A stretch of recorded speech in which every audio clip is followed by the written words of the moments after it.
This next step, now that we finished some basic editing, we're going to take this and we're going to edit this in Photoshop.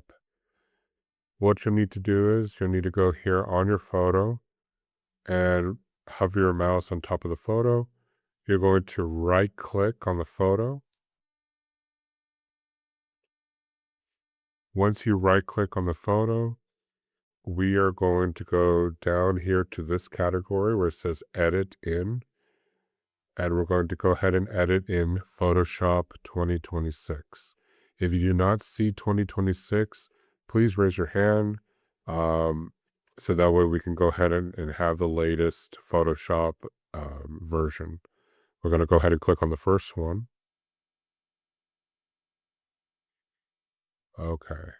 Click on do not show this again. If it pops up, just go ahead and do open anyway. For some of you, it may see this, for some, and for others, not. So we're going to go straight to Photoshop.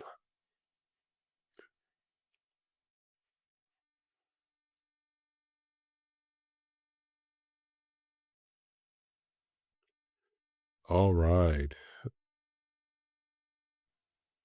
For many of you, this is the first time in Photoshop. We're going to go ahead and stop over here for this video. So I'll show you the next step, which is called dodge and burn.